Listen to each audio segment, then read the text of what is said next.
So I feel a few people know me in the room, but I'll try and reintroduce myself. So Toyin Umesiri, I'm the CEO of Nazaru LLC, and I'm also the convener of the Trade with Africa Business Summit, which is a global conversation of bringing stakeholders together to accelerate and increase trade with Africa, global trade with Africa.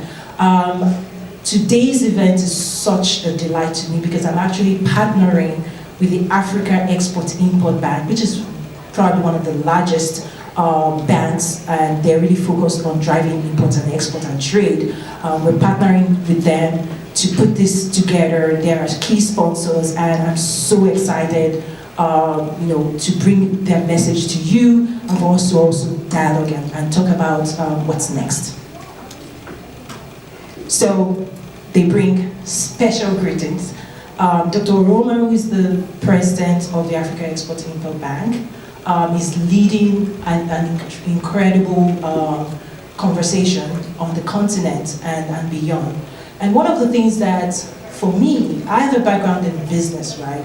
So if you read up some of my stories out there, but all I know is business. And what I've found out is that when we talk about the emergence of Africa, or Africa being the next thing, I strongly believe that the business community must lead for us to actually actualize those visions. The business community must lead Africa. And that's why the work that the Africa Export-Import Bank is doing, and as I'll share today, is absolutely incredible, visionary, and we're encouraging everybody to be a part of this move to transform Africa. Mrs. Kanayo Awani is the Managing Director for Intra-African Trade Initiatives. So this IATF initiatives sits right on her desk. She has ownership of this global event. So Intra-Africa Trade Fair 2018 will be held in Egypt. But I actually want to put it in context. It's not just an event. So what I'll try to do is explain why it is different and why it's actually a movement to transform Africa. One of the things they both wanted to do, they both wanted to be here, but last minute, that was a few weeks ago during the United Nations General Assembly, we had originally planned on having this event and they were going to fly here, but then there wasn't enough time to get the word out there, so I had to shift it, and I said, you know what, we'll do this with or without you. But I asked them, just the last few days, could we just scramble and send a key message just so everybody in Chicago feel the love? So I'm going to apologize a little bit. It's my fault. We scrambled a little bit for the next video, which is a key message from Mrs. Awani, directed to us.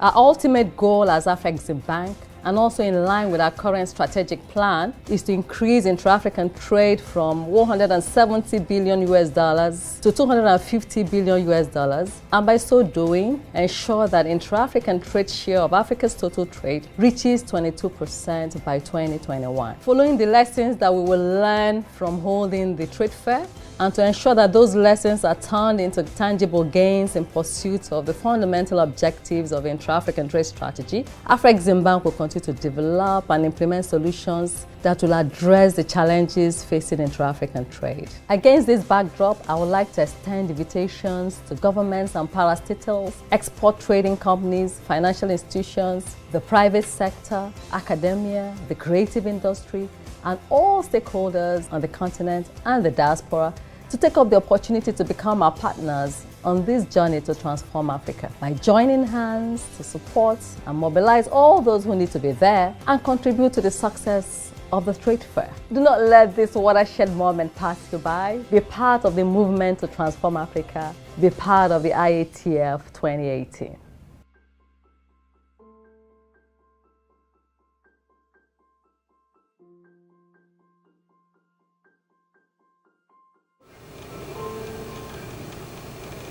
Wow, so, at the leadership of Africa, they actually know we're here today. They're actually sending a message into the African Union as well about what we're doing here today. So, thank you for being here. I'm super excited. And one of the things I do want to, as a groundwork, lay a foundation is, how many people are familiar with the Africa Continental Free Trade Agreement that was just signed this year? Okay, good. So when it comes to investing in Africa, one of the things I try to say is it's like a soccer game. Some people are already playing the game. They're on the field. They're kicking the balls. They may not be showing us the score, but they're in. We have people watching the game, right? People that say, wow, I see, right? I see what's going on. I'm reading all those reports about investments and growth, but they're just watching, right? And then there are people that are not even on the field. They're not even in the arena. They don't know the game is happening. they don't know what's going on. But so I do recognize that in this room, we have a diverse stakeholder, right? A very diverse group here. Some may already be an active investor with years, of experience investing in Africa. Some may be wanting to lean in, but not knowing where to start or which country or how to go about it. And some, may just have seen the announcement and go, what's that? So I do recognize that, but one of the key things that is happening right now as a result of, the Africa Continental Free Trade Area is, before this year, when you look at Africa, people do say Africa as if it's one country, but we do know 54, sometimes people say 55 countries. And if you wanted to invest, there's so much complexity to knowing where do you focus on. But with the Continental Free Trade Agreement, the leadership of the African Union have actually now come together to say, how do we connect the dots? How do we all trade with one another? And there are some statistics we have in the presentation.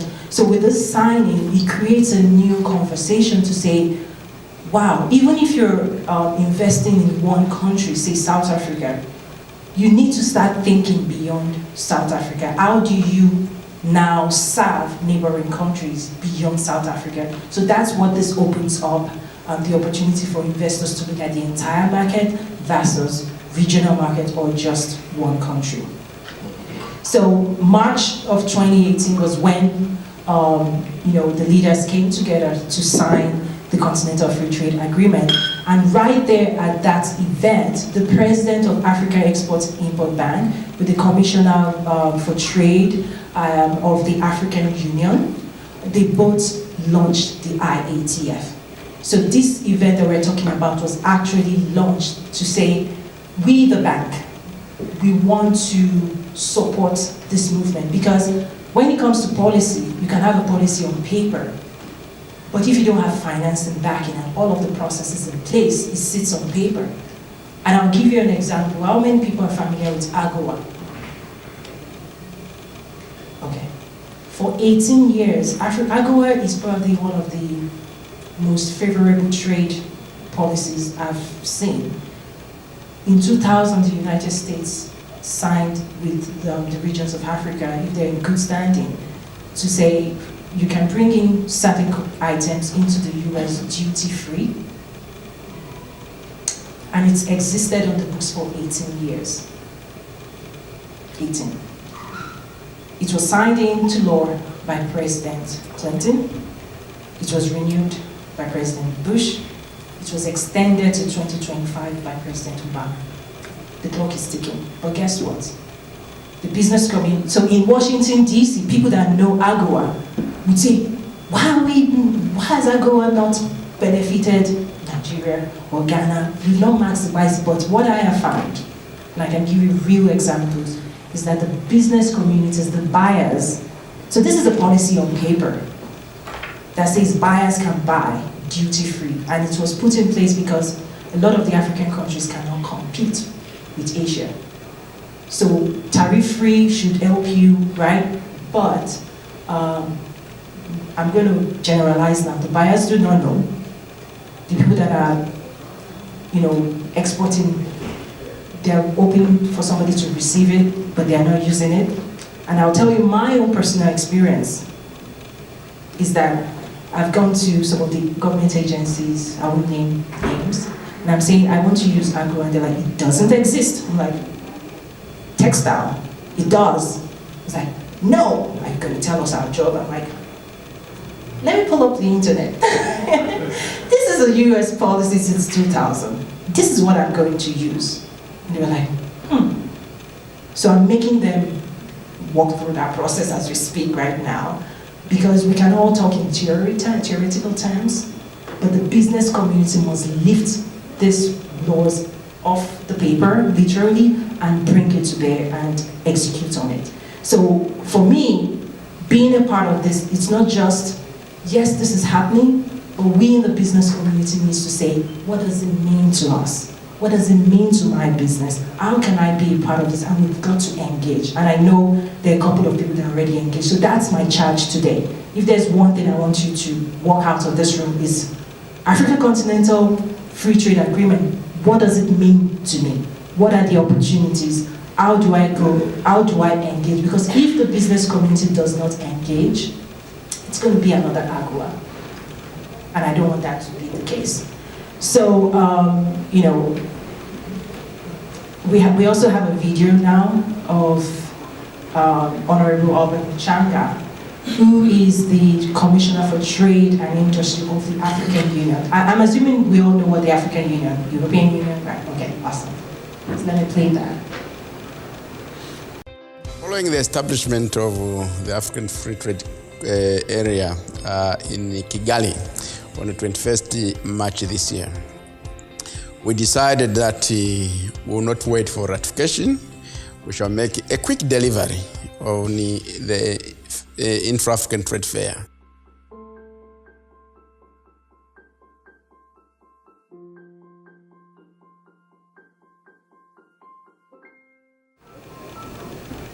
So this is a very, very bold move, I must say, is the fact that Africa is saying we want to trade with one another.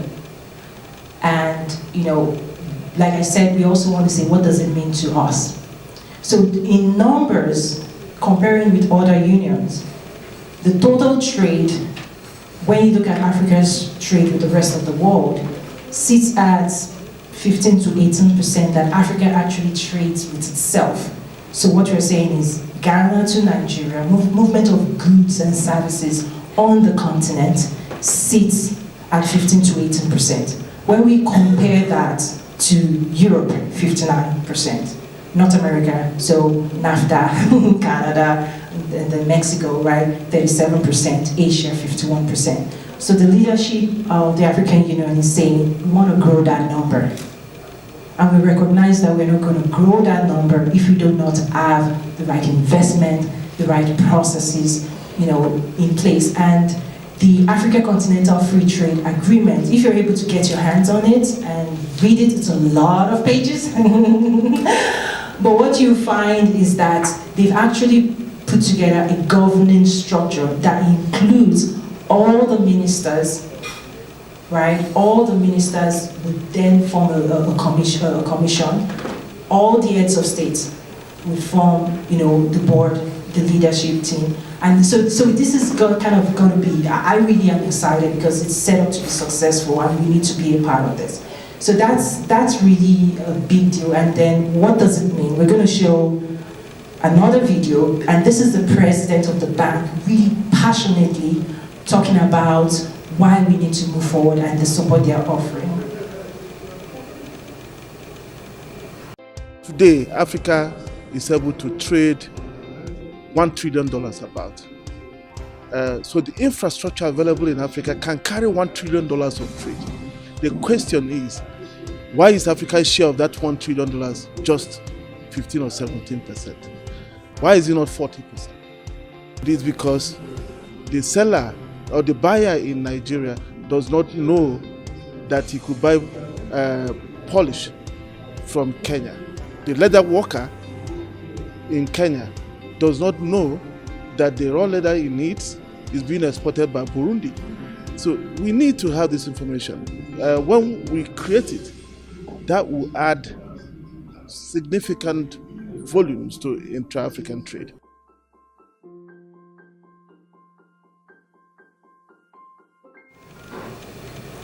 Okay, so just again to bring it home, so I actually run another event as well, annual event, we'll be bringing to Chicago next year, that talks about trade with Africa.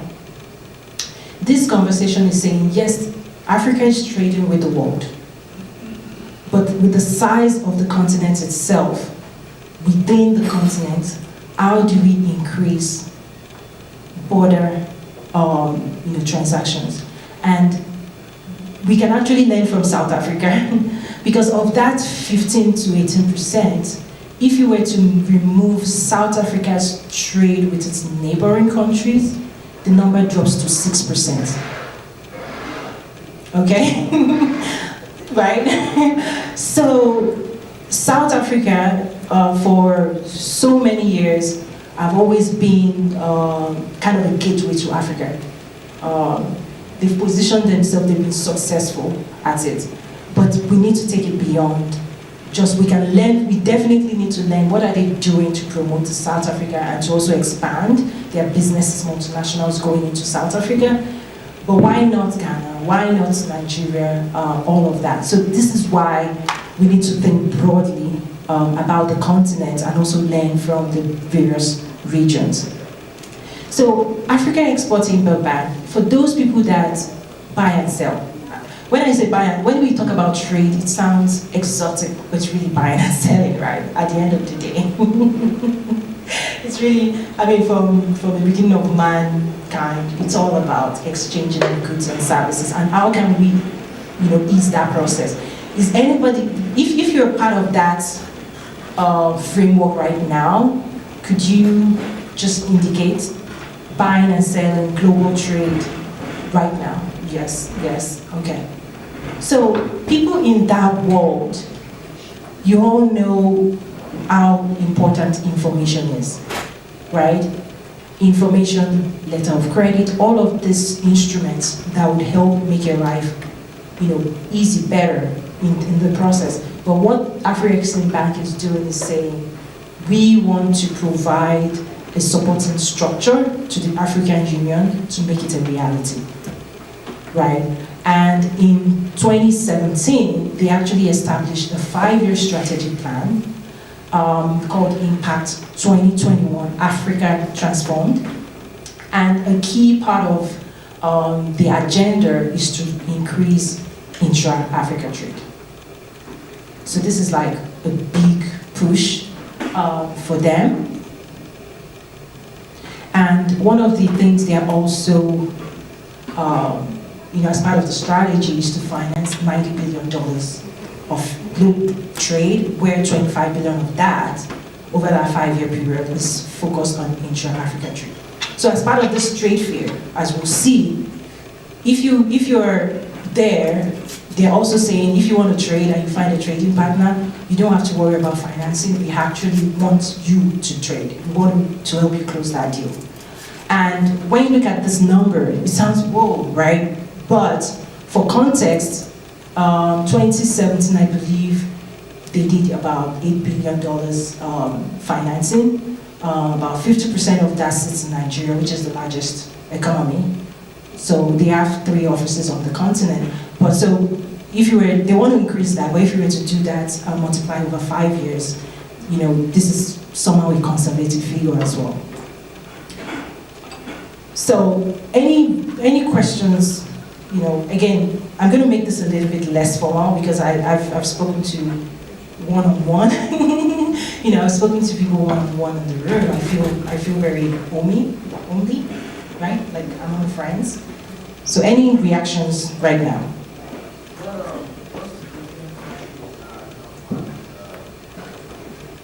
Nigeria. So at the signing in March, we had 44 come on board immediately, and you saw that picture. And since March and now, I believe maybe 4 more. South Africa also signed in. There was a news this week that the president of Nigeria actually formed a task force to do more due diligence.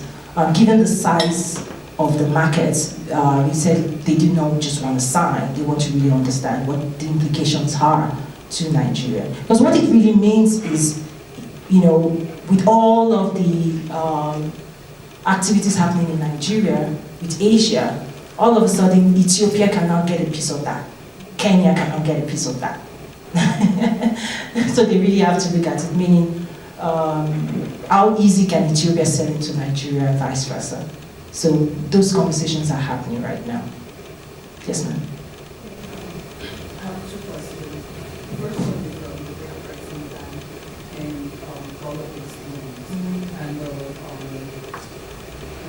exchange rate challenge that a lot of the African countries face. So take $1,000 or $500,000 and in terms of like concerning it, maybe exchange rate drops off and suddenly you literally cannot pay out. So are there products that the AfCFTA Bank is putting in place just to protect companies that want to like invest in those countries that have exchange rate challenges in how to secure that, how they mitigate that risk? And the second question is on standardization. So if you're looking at the Intra-African trade, is it going to be things that ensure that if I order something from a different country, that is the product that I get see, and I don't get something substandard or totally different, are they challenging companies to sign on and, plus make sure that they're Right. Yeah, the second question you have is easier. Yes. But it's going to evolve, right? As you know more, you're going to refine that. So standardization is one of the focus areas.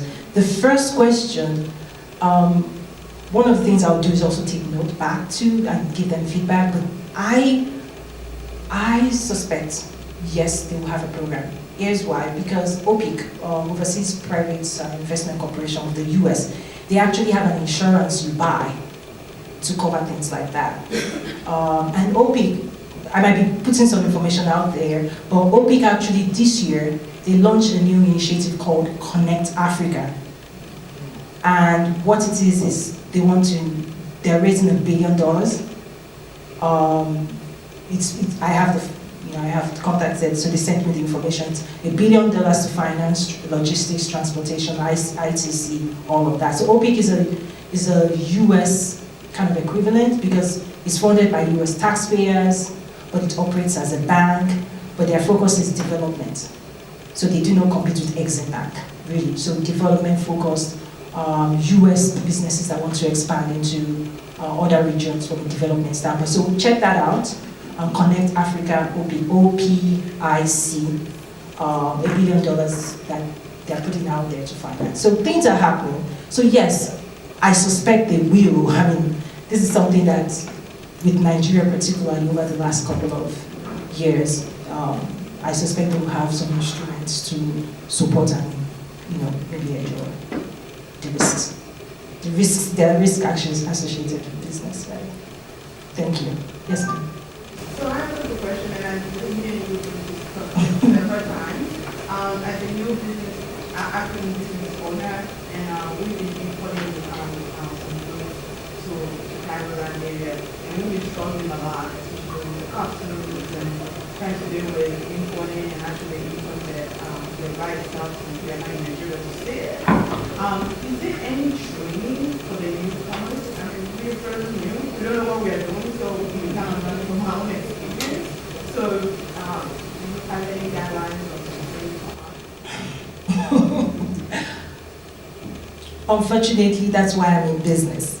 Because, so my background, I worked on the back-end side, global trade, all of that.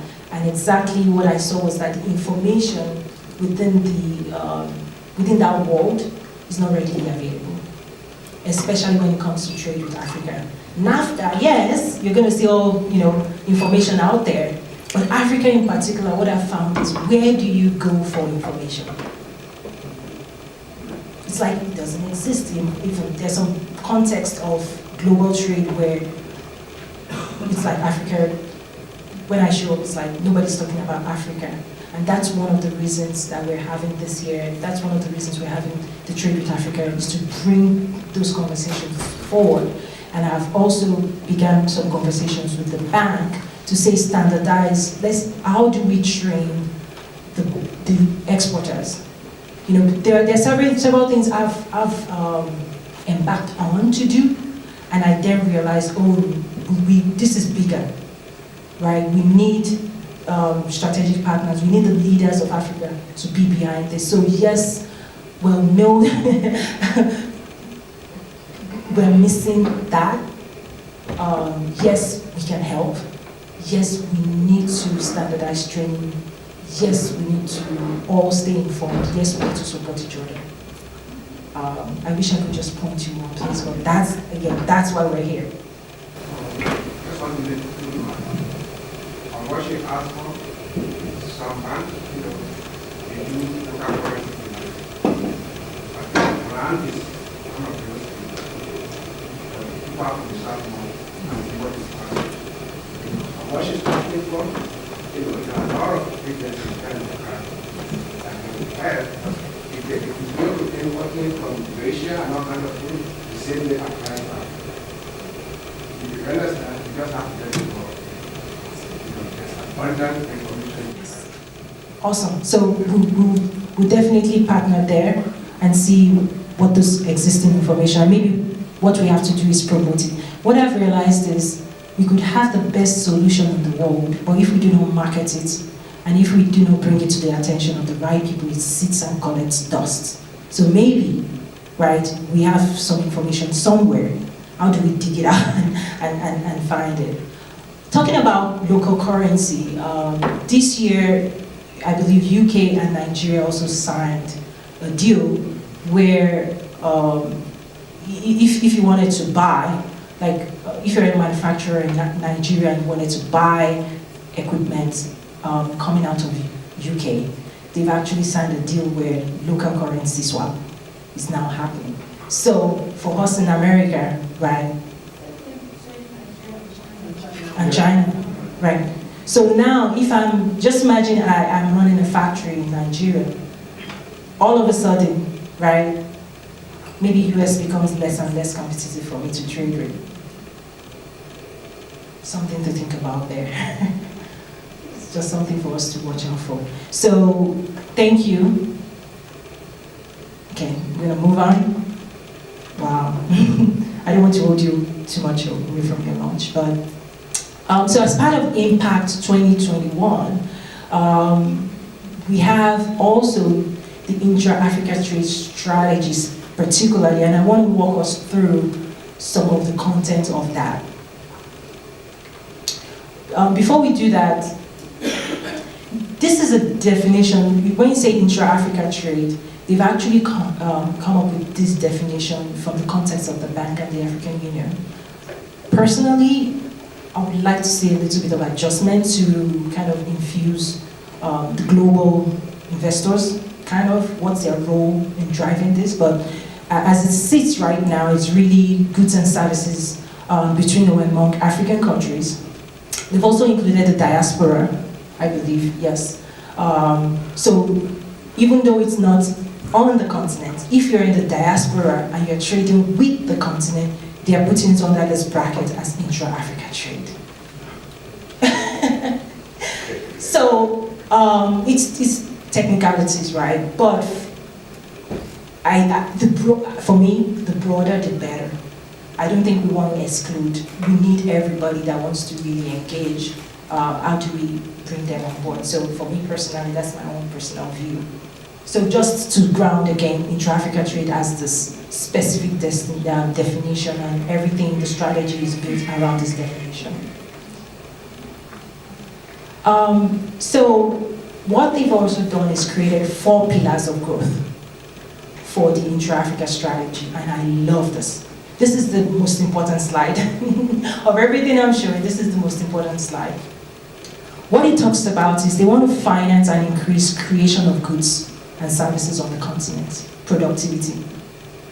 right?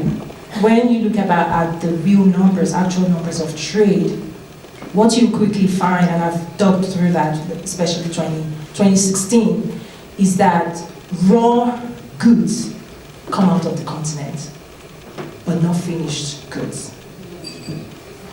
Okay? Extractive resources. So today's trade is really extractive. And I'll give you an example, cashew. We all here are probably eating cashew from West Africa, but we do not know because it's exported raw into Southeast Asia before coming to the United States.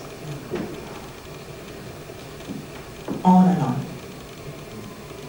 And West Africa produces about 40% of the cashew in the world. Yeah, ouch. So, how do we produce? How do we finance produce? Where locally, earlier in the year, I was a keynote speaker at Toyin Business School in Umesiri, and they have some active projects in Africa, in Nigeria particularly. And one of the things their MBA project leader said, and he was supposed to be here, but anyway, what he said was they took a processed cashew to the farm in Africa, okay, and they showed them the processed cashew in the bottle. And they said, where do you think this cashew came from? And they were like, wow. And the person said, do you know it could have come from your farm? This cashew could have been, it could have been grown right here in this farm. So one of the things is, how do we put a production plant right there at the farm? So these are the opportunities, right? Is to say the global market would reward you for finished goods, right? Versus extractive resources. Extractive resources actually growing somebody else's economy. It's powering America, Asia, the rest of the world, when you look at the real numbers. But now, how do we get that to power Africa? The resources there. So the bank is ready to see projects really about capacity building. We have the workforce. Right now, Africa sits at 1.1 billion. By 2050, at the event we actually had the chief economist for Africa, for the World Bank, present to us their projection. By 2050, Africa is going to have a quarter of the population of the world. It's going to grow to 2.2 billion, while the rest of the world is shrinking. Africa is rapidly growing. It's going to have a young youth workforce. Nigeria in particular, by 2050, is going to be the third largest nation in the world, next to China and India. Yeah, so why are we not watching this? So this is the data that we have, that we're saying Africa is the future. In 1980, the continent had about, I think, 500 million people. Just about 40 years later, it's doubled to 1.1 billion. So that projection, that number is what they're projecting, because I don't think Africa is like slowing down. There's no one-child law, so that is projected to really grow rapidly. So so we have the youth workforce to produce. So for me, if I were talking to Africa's leaders right now, I would say your number one really focus should be, productivity. If you could be like China, just produce, right? That's where wealth creation comes in. So yes, financing initiatives that is about, processing goods, building capacity on the ground, and then connect. Part of the I think I'll just pause. He asked. Yeah, actually, before I comment, it's kind of, the name is Toyin from CFA, and it's quite, timely that I heard you focus quite a bit on cashew. If anybody is interested in learning more about cashew, Pay is at an advanced stage of upstanding 50-hectare cashew plantation with the state government in the state. We're currently, putting some partnership arrangements together. So if you're interested, please let us know. Okay, so I'll give a plug for you as well. Tolu is really on the move. He's based here in Chicago, but interestingly, he flew from Chicago to my Arkansas event and we never met. So he saw me on stage, he walked away, came back to Chicago, and then when he saw that I was here in Chicago, he was like, hello. I'm like, what? And he said, I just came from your event. I'm like, why didn't you introduce yourself? And he said, well, you were so busy, so I'm glad now. So Tolu has a lot of activities going on. I think he's already registered for Egypt. Yes, he went through the process. And you're traveling to Ethiopia, right? I made a connection for him as well. Someone on ground that would help him as he's traveling. So definitely network is somebody you want to talk to. Yes? Yes, so my question is this. The focus is on driving productivity. And I really ask myself the question, why this raw material is taken to South Asia? The infrastructure now should be the target or the focus for now. But if you start doing this, how sustainable will it be? If you don't have electricity, you don't have this. Yes, you have the population, but not electricity, no roads, things like that. Is that the reason why they are taking it? Can we focus on that first before we put it together? Okay, so I'm going to answer that question in a very unique way. When people say Africa is poor, I say no. But what we've refused or we've not done is converting natural resources to man-made wealth. So what you and I consider as wealth today is man-made. Electricity, power, all the infrastructure stuff you said, right? And because of that, that's why in Syria alone, and I've spoken to a diamond miner in Syria alone, and he told me the numbers. What it takes to bring a diamond out of the ground, I won't tell you, it's nothing compared to once it's done, you throw it to the global markets, like, right? But guess what? You have people in Syria alone that literally can dig out diamond in their backyard, but do not have water in their tap in their house. Watch out that visual. The wealth is under the ground. Right? So that infrastructure, we have to put it in context. The infrastructure has to be built. It has to be built by you and I, not somebody out there. We've got to get that. When we're talking about Africa, we need to start looking at ourselves. Because if people in this room cannot solve this problem, it's not people we left back home. So it's our responsibility as the diaspora. So I'm turning it back on you. No, yeah. There's no that person. Why are the leaders there? No. What? And I know you're doing a lot. So this is I'll talk about it a little bit if you don't mind. He went to school on a soccer sports scholarship. So when it comes to the sports industry, he's leading a conversation and connecting talents, soccer talents on the ground, and helping them access scholarships, working with coaches at very Ivy League schools in the US, and he's actually planning an event next year. So, so I know you're doing something, but I want us to start saying, personalizing that infrastructure. Right? What can I do to build it? And pick a small place and let's start. Very interestingly, it's just a follow-up from what he said and the conversation that he used, your response, and that line of conversation. So my thinking, and right from the start of this presentation, I was just thinking, if we're focusing so much on production, focusing so much on partnerships, if that infrastructure is missing, shouldn't that be a conversation? Shouldn't we be looking at each other and saying, hey, we know the problem is that resources is not a problem in Africa. There's no question about that. But we know that converting those resources to things that would be useful to build wealth is where the problem is. So if we focus on that, then we can actually start getting the train moving. And if that's the case, then where do we start that conversation? Who do we talk to? These kind of forums that we have, how do we map them out and structure them to actually address that wealth creation resource? What I would say is it's not either or, it's both.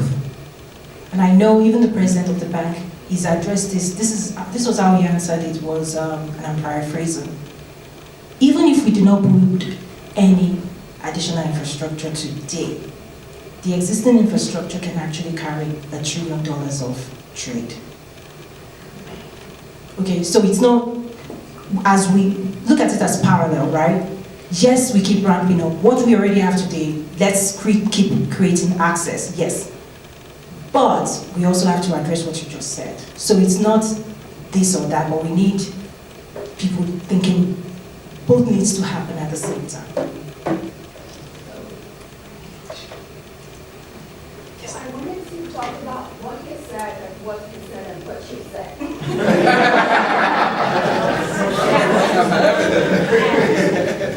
Why I agree with everybody on what you all said, I would want to point out something. Yes, we need to start somewhere, that is production of, that is putting out what products we have in the market. And what do we have? We have the natural resources. We have these things growing. You really don't need to do so much. Plant and it grows and you sell.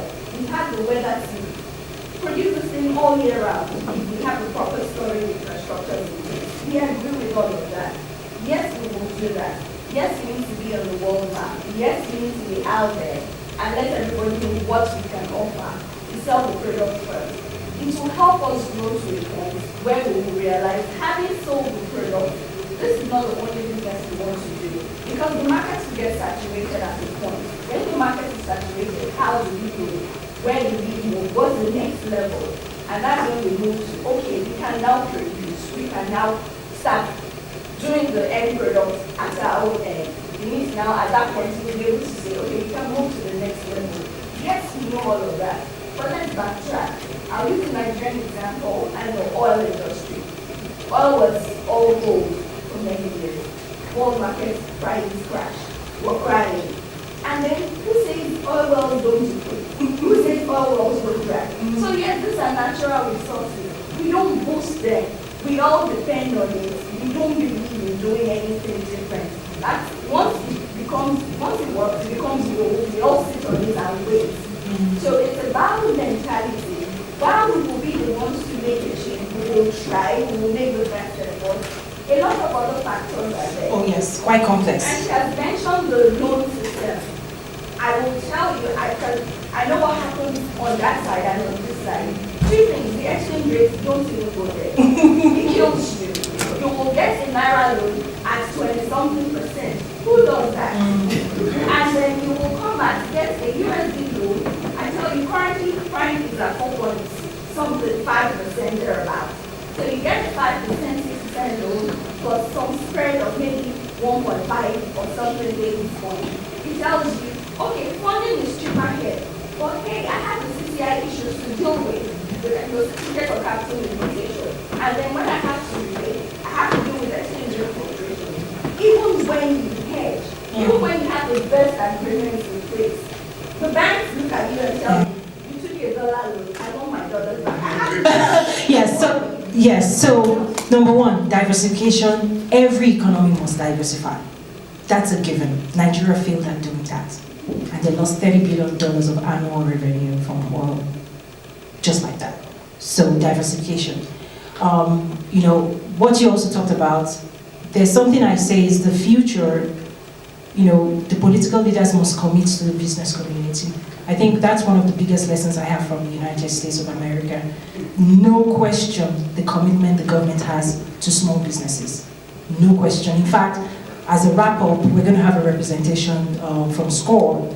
There will be some flyers around small businesses in Illinois and some of the things they're doing. And once I start unraveling and connecting with them, like, these are the things the African government leaders need to know they need to do to support. A couple of weeks ago, I was also invited to speak with representatives of Botswana. I could just feel like there's so much energy in Botswana. The government leadership is absolutely committed to their business community. I could feel it in the room. So we need all of the things, some of the challenges you're facing is just part of doing business, but there's a whole lot of challenges that moved. So as part of the events I do host, we have policy leaders in the room and policy representatives to hear what you say and then to commit to us to say, what are you going to do to remove barriers to trade? So we're not going to address everything here, but I want to acknowledge that you're absolutely on point. These are all things we need to talk about, and particularly the forum and the platform I've created is for this. Because, you know, when conversations happen in DC, it's political correctness. It's diplomacy, really. Everything is, you don't bring it up. But for me, in the business community, you know, let's address the big elephants in the room and move from there. So thank you for sharing that. I want to really move. Coming in today, this was a presentation. But once, like I said, once I started talking to people in the room, I was like, okay, I'm going to adjust. So I've adjusted it, and you're taking my time. So connecting, I'm going to speed things up because of lunch, but linking to market. So yes, when you produce, you know, one of the things I see in Africa is that the people in the rural areas, they're carrying the burden of feeding the people. They've done much more than they're being asked to. The gap is you and I. Because you cannot have a farmer produce plants and then have to worry about finding a market for those products. That should be on us. Because the way, I'll give you a scenario, the way the world works today, global market is 2019 buy from a buyer standpoint is already locked in. If I look at apparel, which I also was part of, the strategy for Walmart, but 9 months before 2019, everything that's going to be produced for 2019 is locked down 9 months prior. What it means is the person you just engaged with will take that commitment to the bank, borrow, to finance that, and month by month by month. Nobody has the money anywhere, right? Like, money doesn't grow on trees, we know that. But there needs to be a commitment to buy, which is a guaranteed pay for the bank, really, right? That if I give you this, right, you're already expecting payment January because it's legally binding. And that's how the world runs and funds. And so at the end of the day, the manufacturer, what do they have to focus on? Production, quality, that's it. The same thing, farm. Future yields have already been committed. What does the farmer have to focus on? Just pray and say, rain, rain. That's all. But Africa, we don't have that today. The burden is all on the farmer. The burden is all on the producer. They're carrying the weight. So who's going to open the market to them? So some of the things we're doing, so there are two sides to my work. There's the public side of this type of conversation. But hey, you know, I turn around and I do exactly what I'm telling you to do in this room, right? So this is not talk. Talk is really cheap, but this is about executing on the strategy. So if you want to build a business around linking people to markets, right there. You don't even have to produce, just create a wonderful logistics infrastructure that helps people move their goods. They'll pay you for it. Distribution channels, transportation, services, payment, right? And then the bank is also saying they want to measure over the next 5 years, is this really successful? But like I said, even if the bank is doing what they can, if African Union is saying, okay, we all agree we want to trade, we want to move goods, and the bank is saying, yes, we'll support, we'll finance. What's the third leg of the stool? Business. Where are the business people that will make this happen? Okay, so let's watch out. It's not the bank. The bank is not the one they're there to support the business community. So that's why this for me was really music to my ears. Another amazing thing is Intra-African trade platform is going to be created. We're also going to digital. After the event, there's going to be a lot of digital activities going on. We'll be helping support that as well. Going to move quickly. Letters of credit. These are services. talked about standards. Is it this page? There's maybe it's the next, standards. Harmonizing standards for trade, developing centers and working with the government. So once you partner with the African Union, all of a sudden, right, the government structure, the trade ministries, as part of the Africa Continental Free Trade Agreement, they now have responsibilities to harmonize standards and to abide by the rules of that agreement, which makes life easier. Again, this is evolving, but I'm just asking, let's listen, let's plug in, let's be a part of this. We do not have all the answers, but surely we have brilliant minds right here that can lend their voice and also help move this ahead. So in Egypt in December, what they championed is to say one of the challenges is also visibility. If you say, okay, I want to trade, I want to be involved with African countries, the next thing is where do I find who those people are? So visibility, transparency, all of those things. What the bank, the Africa Export-Import Bank has done is to now work with the African Union for each country to bring their best of the best. And they also did it in such a way that they're making it country pavilion, because if they just open and say, oh, this is a trade fair, come and showcase your goods, countries like South Africa is going to really dominate. I know. I'm giving you the recognition, I know. But then smaller countries may not, without the strength, may not be able to, represent themselves properly. So by going with the country pavilion, the country gets to bring their best and brightest business stakeholders.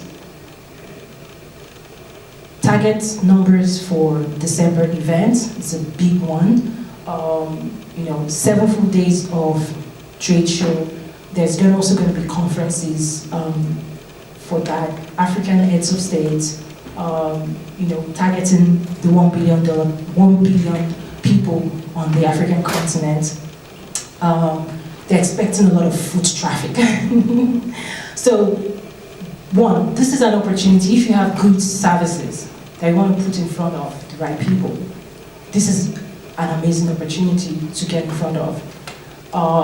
If you wanted to go travel, yes, keep traveling, but when you have convened of all the key stakeholders, it doesn't get better than, right there in the room, being able to access those individuals that have traveled from afar. Target industries, really, this is a broad, it's open from sports to arts, music.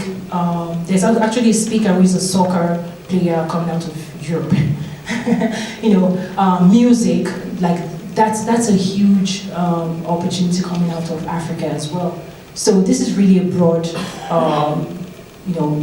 stroke in terms of attracting as many players and from different fields as possible. One thing though, talking about infrastructure as well, are you familiar with Power Africa?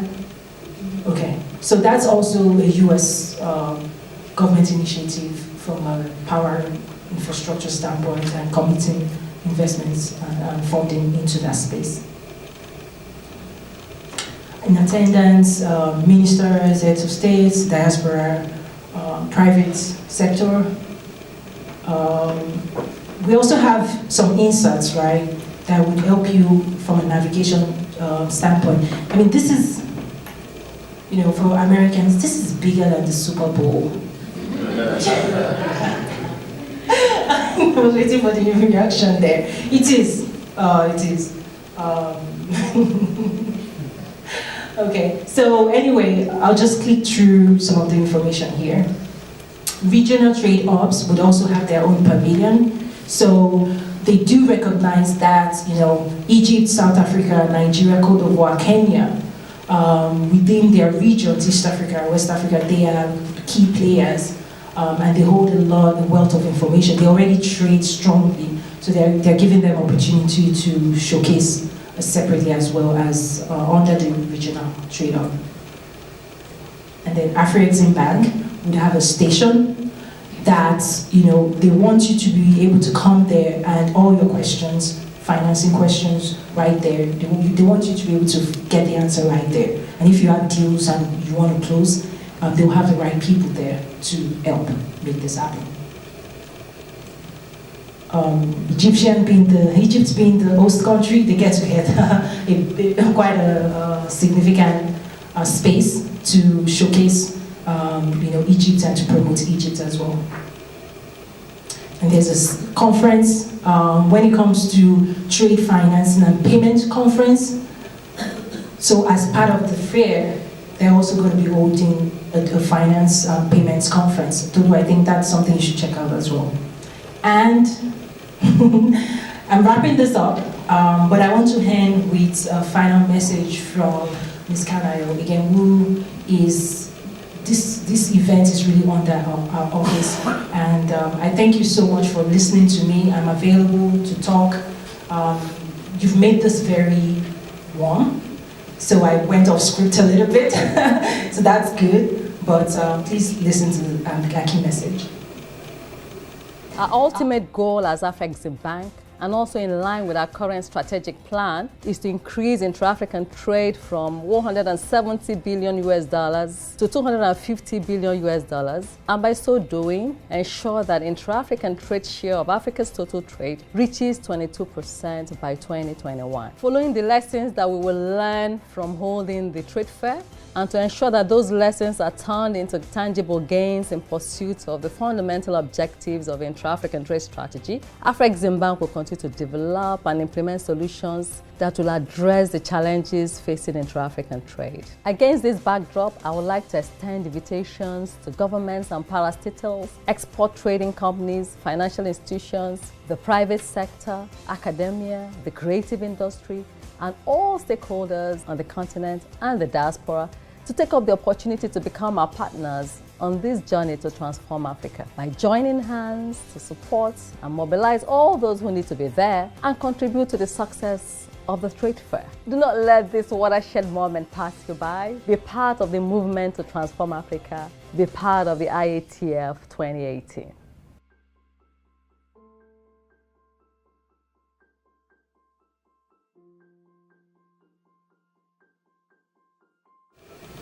Thank you so much. Thank you. They do have some special rates ending October, and it's just a short video about some of the offers. We can talk about that later, but again, really meeting the right people, getting in front of this conversation, engaging. One of the things I told the organizers was like, we in the diaspora were very comfortable. We're very comfortable, and that's the problem. No, it's the problem, it's the opportunity. But, so walking out of this room, I don't want you to go back to what you used to do. I want you to get more curious and more involved. And this is evolving as we speak. But for me, I'm committed to being a part of the growth. I'll take a few final questions. Right. So, first of all, who chooses in each country? Who is responsible for choosing those that are represented there? They're working with the ministry, so it's a governmental. But then you can also register. Oh yes, okay, yes. So to go visit as a delegate, as an attendee, it's actually a free access. If you wanted to go visit, and it's already completed the registration, I want to check this out, I just want to visit, but you go through this registration information, there's eye security involved, so they're going to get your passport information, all of that, like security clearance kind of thing. Once it's approved, that's it, right? Toyin? Exactly. Okay. So to go and explore and visit, it's free. Now to be an exhibitor is what I was just showing as well. That's where I'm trying to get off this. Okay, so that's where you get the space. You have to pay for the square footage and to display your goods or services. And then also for bigger players that want to sponsor, like brands like the Super Bowl, we also have some information for companies that want to really sponsor and get their brands out there to this great audience. Did that? Okay. One last question? None? Yay! Launch courtesy Africa Export-Import Bank, and coming out of launch, we're probably going to adjust time. Ms. Shakira here will be giving us a presentation about investing in South Africa. But let's take the full hour of launch, because there are some questions. I want some table discussions to go on. As you're having lunch, please get to know the people on your table, connect with them, because again, there are different stakeholders in the room that you can learn from. Thank you again. Have a great lunch. Good day, everybody. I hope you enjoyed your lunch. I was so eager to speak to you that I couldn't wait until you finished your lunch. I wanted to say thank you so much to Toyin for providing the South African consulate with this opportunity to speak to you. It's always nice to come out to the suburbs. I'm usually stuck in downtown, which is a very exciting place to be, but I don't get to see much of the suburbs, so it was very nice that I'm in Oakbrook. The reason why I said to Toyin that I would love to be part of this event is because currently South Africa is going through so much of dramatic changes. And this is such an amazing opportunity for me to connect with yourselves and to tell you what our mandate and objectives are currently in South Africa. The first thing I would like to start by saying is that I'm one of just very few people from the Department of Trade and Industry that are based in the USA. In fact, I just have another colleague in Washington, so that's 2 of us for the entire USA.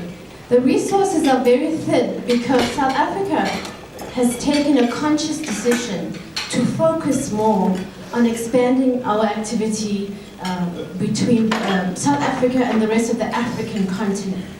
So most of my colleagues are actually based in Africa and then other key high-growth emerging markets in Asia, for example. Having said that, the other thing that I would like to talk to you about, which is not part of the presentation, is an exciting development that occurred just yesterday. You all may have been following what has been going on in South Africa in terms of the changing of the guard, the appointment of our new president. And what's been happening is that President Ramaphosa, in the run-up to the elections, has been in a very concerted effort and drive to stimulate investment into South Africa and to change the narrative in terms of what has been happening over the past few months. And yesterday, our president launched an investment conference whereby over 1,000 people attended, and announcements were made by several companies to invest or expand their investments inside of South Africa. The plan is to lure $100 billion, and we are actually have been very successful in terms of our activity so far with that. I just want to read out to you the announcements that were made yesterday, and most of these announcements are by domestic companies.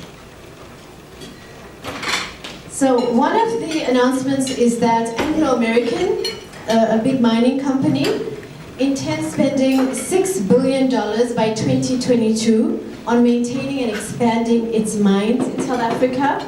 Naspers, Africa's largest company, plans to invest $314 million in new and existing technology companies. Sappi, our paper and pulp producer, is planning a $528 million upgrade and expansion of one of their mills in South Africa. Actually, the list goes on and on and on in terms of the announcements that were made in different sectors. In the mining sector, in infrastructure-related activities, in telecommunications, in rubber, in pharmaceuticals, in renewable energy, and then in the automotive sector, and then lastly, the BRICS Development Bank. BRICS Development Bank is a bank that was formed by a coalition of the governments of Brazil, Russia, India, China, and South Africa. And the focus is to earmark $2 billion for different projects. A lot of those are infrastructure related. And then we love the fact that there's this exhibition and project by the AfCFTA Bank, because South Africa is actually one of the partners, one of the 47 countries that are partners of AfCFTA Bank. And in June of 2018, we announced the South African ECIC, Export Credit Insurance Corporation, together with AfCFTA Bank, announced a $1 billion program, and that is to promote South Africa trade. And it's with $1 billion of financing to promote trade and investment between South Africa and the rest of the continent, to focus on trade transactions and projects, to offer co-financing and risk-sharing options, and in all other intra-African trade matters, which encompass technical cooperation, staff exchanges, research and development, joint events, and help. The focus is also on small and medium enterprises to enable them to join regional supply chains. And this, of course, is all in line with the strategy called Impact 2021 Africa Transform that Toyin has been talking about the past few minutes. So we have such a strong focus in South Africa on intra-African trade, on industrialization, and increasing our manufacturing for exports. And I have some stats here which will show over the past 10 years the increase in trade with Africa and the dominance of the African continent in terms of South Africa's trading patterns. But before I move on to that, Toyin also mentioned AGOA. And AGOA actually has 6,500 tariff lines, which encompass sectors like clothing and textiles, the pharmaceutical sector, the automotive sector, capital equipment, food, and I would say fortunately, but unfortunately, the major beneficiary of AGOA out of all of the African countries is South Africa. But having said that, there's enough scope for all of the other countries to maximize on that potential, as well as for South Africa to maximize on that. We have a few years left, but it's so important to see how we can maneuver within that space, even given the recent tariff announcements, investigation announcements in the aluminum and steel sector by the US market. There still is so much of opportunity to focus on that. And my mandate is to promote South African business. So my mandate is to look at how South African companies can trade or by way of selling their products into the US market. And I also would like to support US businesses in terms of their investment projects that they would look into inside South Africa. So unfortunately, although I would love to support companies to sell their products to South Africa, for us, we want to focus on how we can grow revenue inside the African continent and inside South Africa, and how we can access those regional value chains within the African countries. The one other thing that I would like to mention, which I find very impressive actually, and have to go through a lot of my new notes here, because so much of new developments have been happening. South Africa and the role of South Africa on the African continent. South Africa actually has diplomatic representation in 47 out of 55 countries. And the latest office that we opened in Africa was in Bangui, in the Central African Republic, in June 2017. And The reason why we have made this conscious decision is that we know that in order for the South African economy to grow, we need our neighbors and the rest of the continent to grow with us. And we need to focus on those opportunities between our countries, and that will help us to eradicate poverty, unemployment, and inequality. Something really interesting, and I mentioned this earlier, is that in 1994, trade between South Africa and the continent was, in rand terms, 11.4 billion rands, but as of December 2017, it now stands at 420 billion rands. So that's a huge, huge jump. And the one advantage that we have trading with our African partners is that we export predominantly value-added products to the continent, as opposed to raw material, like you mentioned cashew nuts, or other nuts. For us, our strength is macadamia nuts that we would export to the rest of the world. So we want to focus more and more on trade between our African partners, because that's where the opportunity lies for both in terms of value added. We're not just selling our products to the rest of Africa. South Africa is also a major investor and growing growth and development in the region. It's a large contributor to FDI in sub-Saharan Africa. It's 298 billion rands worth of investments as of 2015. And it has been a variety and diversified range of investments, which includes investments in manufacturing, retail, communications, construction, finance, and tourism. So that is what I wanted to speak about. And I want to touch on a few things in terms of my presentation, particularly the focus on Africa. If you look at our trade composition, 26.3% of our exports are to the rest of Africa. Whereas in the past, it was to European countries, Africa now features and is predominant. South Africa, I think Toyin has spoke a lot about South Africa already, so I'm not going to go into the details and into the pitch of that.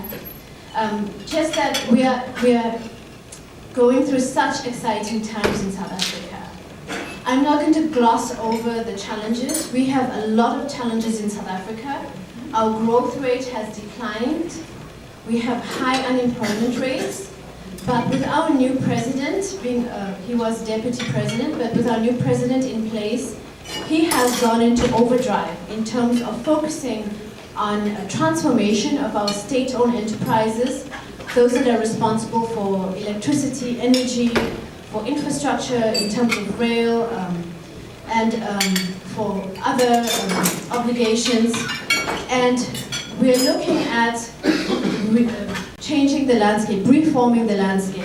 So in addition to the transformation of the state-owned enterprises, we also have a newly announced finance minister, who was our former minister of the Reserve Bank. And he also announced his budget speech a few weeks ago. And the focus is on infrastructure. And there is so much of investment that we are making into infrastructure-related projects.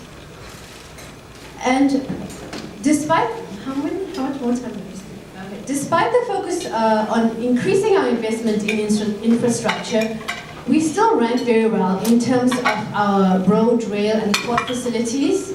We actually rank 10th globally in terms of kilometers of paved roads.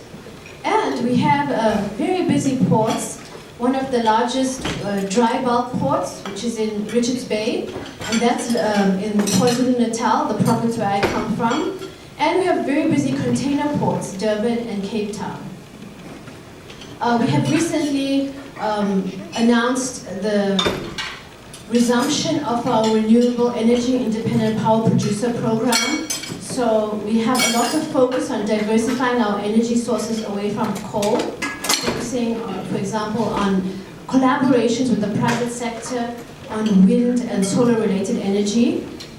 And then we also have a lot of airports. We have a huge domestic market. So for those of you who are looking to sell to South Africa, there is a big consumer market. But for those of you who want to partner with South Africa, which is what we are looking to focus on, we're looking for collaborations with US companies to look at opportunities in the rest of Africa. And that's in the field of services as well. And we're looking to see how also you can manufacture in South Africa and how you can then access those preferential trade agreements to export to the rest of the African continent. South African companies are so active in terms of their business dealings in the rest of the African continent. And the government has actually, since 2016, created a unit solely to focus on business with Africa. This unit is called Trade and Invest Africa, and it provides financial support and non-financial support for South African companies who are expanding into the rest of Africa. The non-financial support also includes market intelligence, research reports, business-to-business matchmaking. And the financial support is for marketing as well as for setting up production facilities. South Africa is so active in the different trade shows around the African continent. For example, there's a show called FILDA in Angola that we usually participate in annually. And I know that we have several businesses participating in shows as far as wide-reaching as in Tunisia and as close as to our neighboring countries in sub-Saharan Africa. So this, I cannot emphasize this point enough, why Africa is so important to us as South Africans. I want to go to number 19. So this is a snapshot of the different industries that South Africa has strengths in and that we are promoting and that we are looking for potential partners to invest in. And I have an example that I always use when I talk about collaboration between American and South African companies, and that is of LanzaTech. In South Africa, there are certain technologies that may not necessarily be available to us, and that's when we look at partnering with US companies. So a South African company has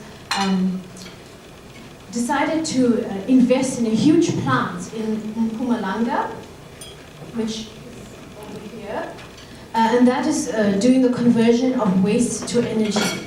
They use some, and the technology that is being used is a technology from a US company that is called LanzaTech, and they have licensed their technology, and that then enables us to do manufacturing and industrial activity in the province of Mpumalanga, which results in a lot of job creation and the conversion of waste to energy.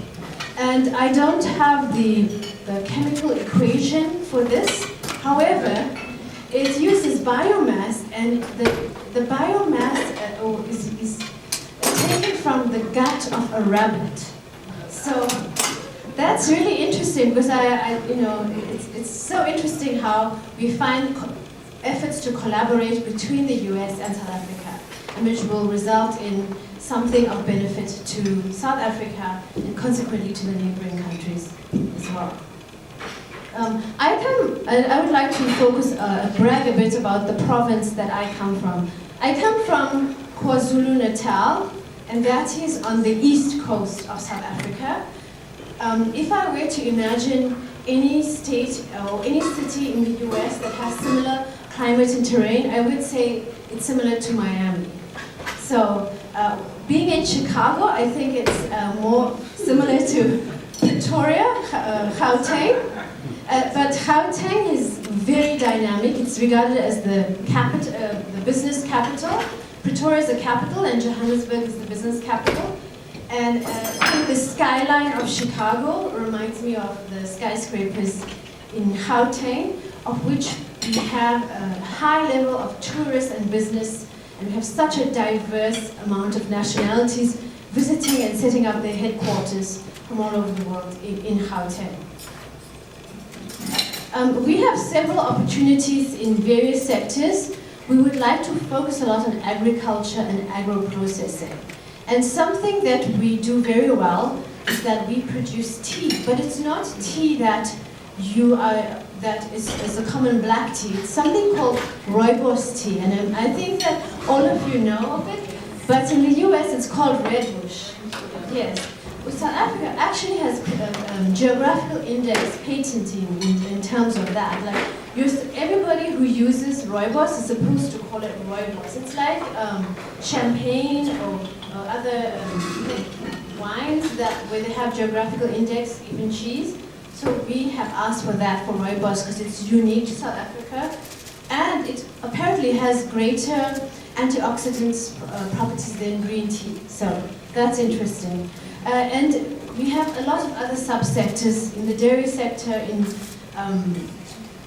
fruit juice sector, soy, and other indigenous plants and herbs. I don't know if, and I'm addressing the women mainly. Have you ever heard of something called hudia? Hudia? So hudia is actually a plant that grows in the desert. And we say the people who live in the desert, they chew on that plant and it helps them to burn kilojoules and lose weight. Wow. So many American companies have been sourcing hudia and repackaging in the US. But we have a lot of South African companies that adhere to good manufacturing practice standards and are capable of selling it directly to the US and other countries. So we also have a huge, I will touch on not every subsector here, but we have a huge manufacturing sector. We have all of the original equipment manufacturers that are located either in Rossland, Gauteng, or the Eastern Cape, in our special economic zones, including BMW, Daimler Chrysler, Ford, GM, which withdrew for other reasons, but we have about 8. European as well as Chinese and Indian. So one of the other things that we would like to focus on is fuel cells production. And I must say that if you have heard of Algar National Laboratory here in Illinois, there's been a lot of collaboration in terms of research and development regarding manganese and lithium for fuel cells and energy storage. And I was so happy to have spoken to somebody in the sector of business process outsourcing, because that's also a very strong industry that we promote in South Africa. We've won numerous awards for that, and we have many multinationals who have used our services as a call center, offshoring center location. Something that I should have mentioned at the beginning is that we also have a strong film industry, and I'm actually hosting our deputy minister as soon as Monday, when we will be participating at the American Film Market in Los Angeles. And we are bringing with us 12 emerging black-owned film producers, one of whom will be screening his movie called Nummer 37. That's number 37 in Afrikaans, one of our official languages. And he will be screening that next week in Los Angeles. And we have a history in South Africa of a lot of financial incentives that we provide to companies to look at pre- and post-production filming opportunities in South Africa. And so if I'm stuttering or stammering, it's because my mind is focused on my deputy minister's imminent arrival in Los Angeles, which there's a lot that still has to be done. So the African continent offers a myriad of opportunities, and why is this so? If you look at the different sectors and subsectors, Africa has 60% of the world's uncultivated arable land. That is an immense opportunity for people to look at the agricultural sector and the food processing sector. And look at, Toyin had in Arkansas coffee producers, American companies who ventured into Africa. And they have such a profitable business now because they took the risk to invest in Africa. So there are so many more opportunities in that sector. In the mining and minerals beneficiation sector, Africa is a major player. Most of the resources are available and come from Africa. In South Africa, we may not necessarily have oil, but we have basically everything else. We have platinum, diamonds, coal, vanadium, chromium, just a whole platinum group metals. So there are so many opportunities in terms of beneficiation. And then we are still exploring offshore and onshore gas opportunities, and we have Mozambique, which is rich in that. And there are huge development opportunities in Tanzania. And then in manufacturing, there are so many opportunities in terms of accessing those value chains. It's food processing and beverages, minerals beneficiation, forestry, clothing and textiles, footwear, and the list goes on and on and on. In terms of infrastructure, although I mentioned the investment that South Africa is making in terms of its own infrastructure, there are still many projects that we are doing across countries. And actually, there are a lot of opportunities to collaborate with US companies on projects in the African continent. Mention was made of OPIC, but besides OPIC, we also have the name, the USTDA, because they provide funding to American companies to look at, for example, renewable energy projects and to provide services in that field in South Africa.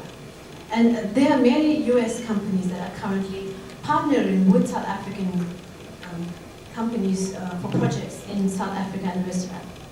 So again, I spoke about partnerships, and I believe that partnership is the most important thing that needs to happen for everybody to be successful.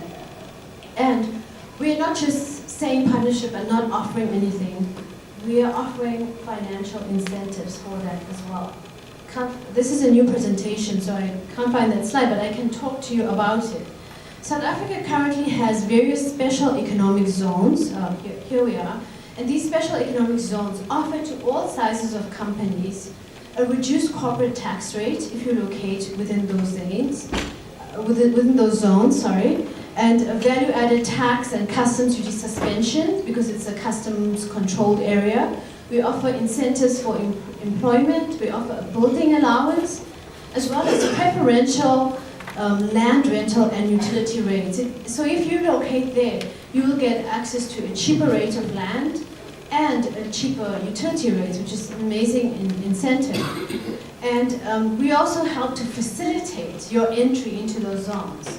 So this is such a great opportunity to look at manufacturing in South Africa and then selling to other African countries, of which in some cases we have zero to minimal duties for your US product.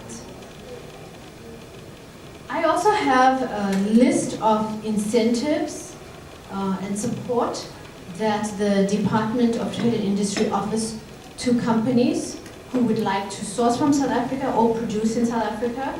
And there is a website called, and I hope it's here, Invest SA. I can share that website with all of you. But it's very exciting times currently in South Africa. We had a lot of challenges over the past few months, especially in the beginning of the year. But right now, our president really is in overdrive. I cannot emphasize that enough. And we are so happy to engage with those companies that would like to buy South African products. Thank you very much.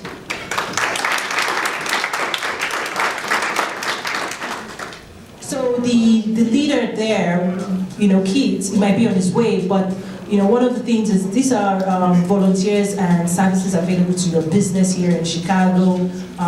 So check them out, SCORE Chicago, SCORE, and they're part of the Small Business Administration, and they offer volunteer services. As I'm wrapping up, remember, going into Egypt, if you want to go into Egypt as an attendee, you go through the online website. There are special rates going on right now. From a visa standpoint, I actually met with the Consul General of Egypt and his team. They have a consulate here in Chicago, so they can help you walk through that process. So thank you so much once again. I will be sending out a survey out. I really would love to get your feedback, and also learn, what are you going to take away? What's your takeaway from this event? And what are you doing next? And how can we be of service and help? So thank you so much from the bottom of my heart for being here. We so much appreciate you. Have a great, great, great rest of your weekend. Thank you.